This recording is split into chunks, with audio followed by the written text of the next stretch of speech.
Have you ever felt trapped by sadness?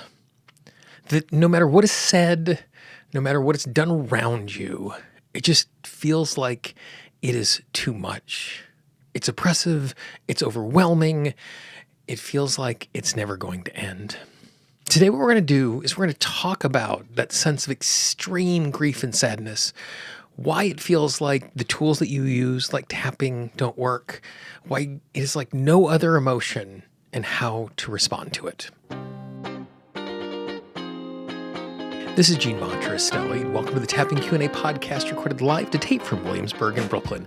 This is episode 656, originally aired April 2nd, 2025.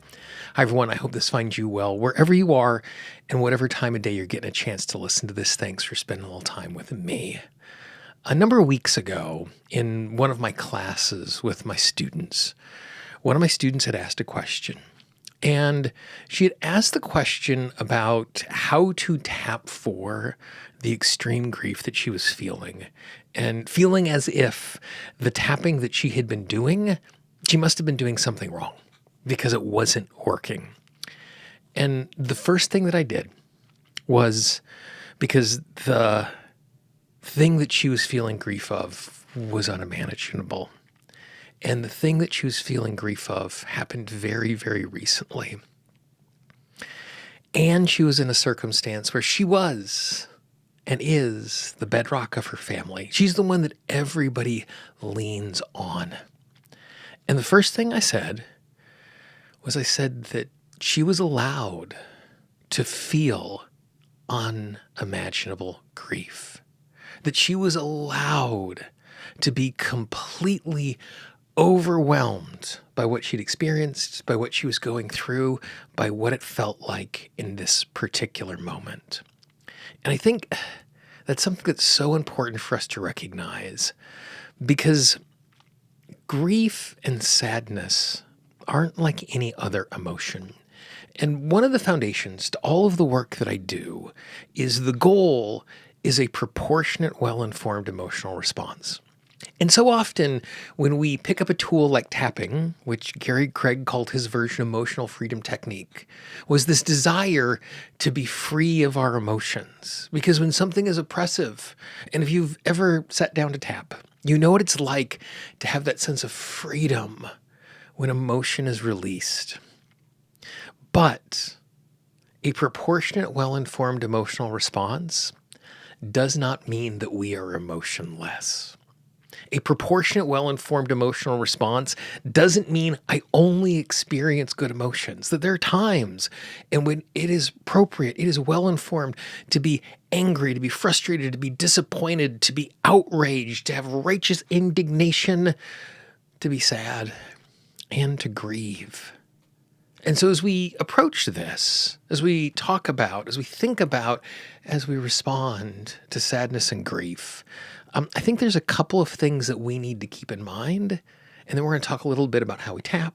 We're going to talk about how we accompany. And so for me, sadness and grief are unlike any other emotion.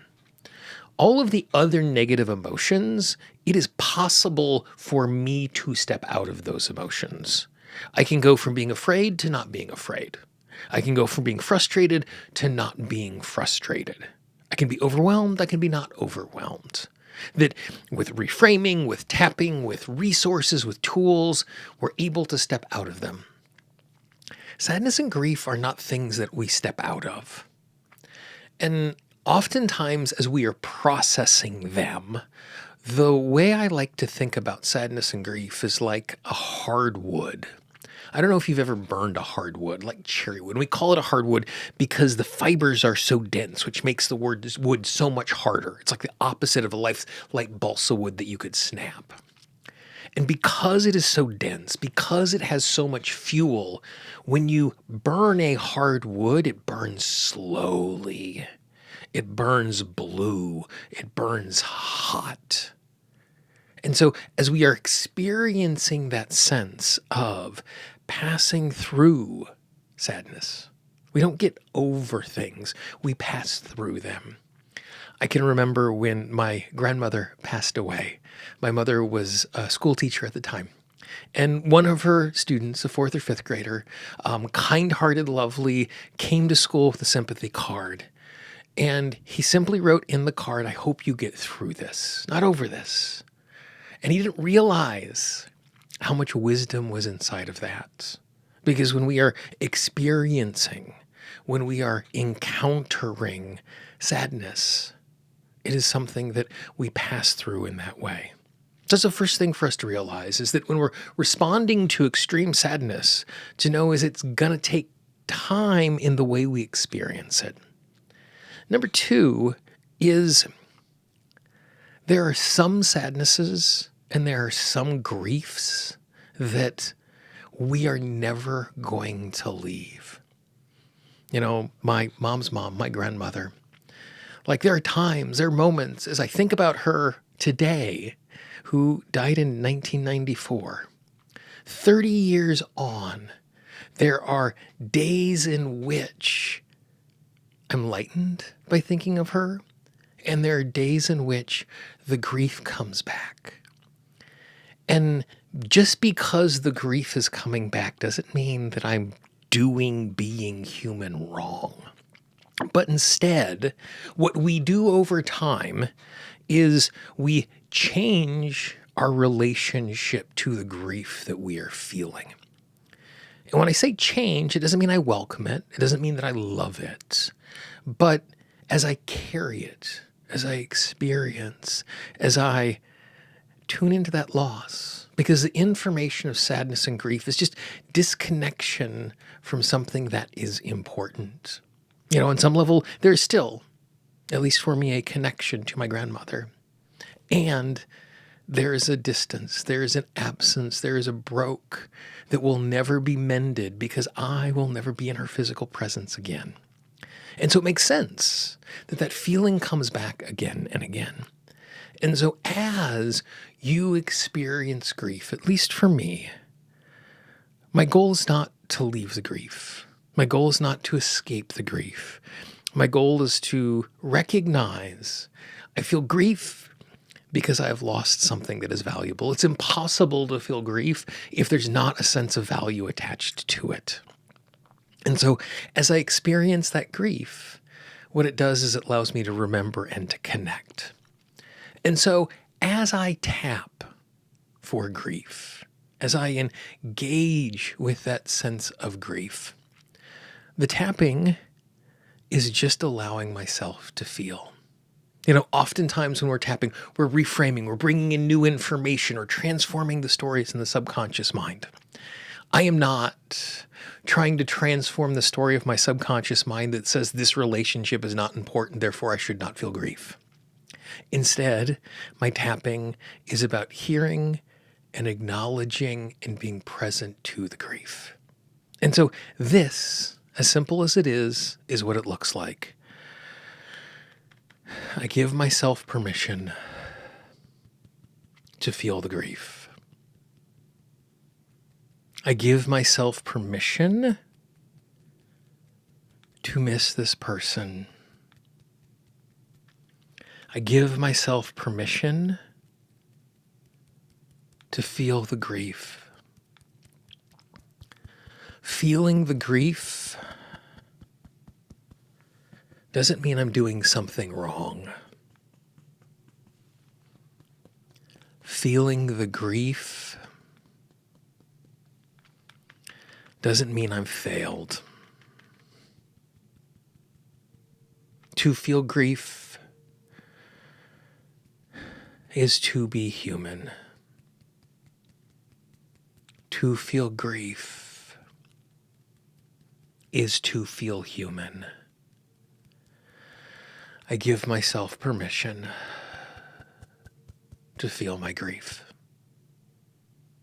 And you can just repeat that over and over and over again.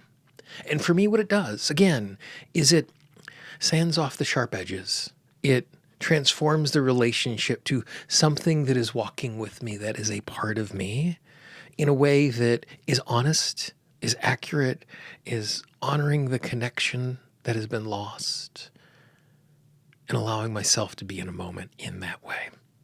Now, a couple of the things before we leave this topic is with that framework, it has transformed the way I respond to the grief in other people's lives. And the way that I do that is the way that we just tapped. Is I just stand next to them and I give them implicitly and explicitly in my words, in my actions, in my presence, permission to just feel what they're feeling. I don't diminish the grief. I don't say better days are going to come. I don't say the tragedy is for the best and someday you'll appreciate that. Particularly in the moment of extreme grief, my goal, my job, the greatest asset that I can provide is to simply stand next to and be present. Not a super complicated approach to this, but it's so important for us to recognize, or at least it's important for me to remember, that I don't have to escape the grief. I don't have to feel like I'm failing because I'm doing it. But instead, it gives me a way to be present to that. If you know someone in your life who could use a conversation like this, please be our ambassador, pass it along. Don't spam your inbox. But you might know one or two people who their day will be brighter because you are thinking of them and saying, hey, I was thinking of you today. Even if they don't click play, even if they don't dive in, the simple fact that you're thinking of them is going to make the difference. Two more things before we take off. Number one, this is something that I stole from Alex Schmidt from Secretly Incredibly Fascinating, which is one of my favorite podcasts. At the end of every single episode, what he does is he uses a random number generator to create a past episode for you to go check out. I'm going to start doing that as well. Did a little random number generator before I started recording this, and it said we need to go to episode 247, which is about tapping for giving thanks, which I think is an appropriate complement to feeling grief, is appreciating what is there. If you want to check that out, all you need to do is go to tappingqna.com/247 for episode 247 to go in and dive into that.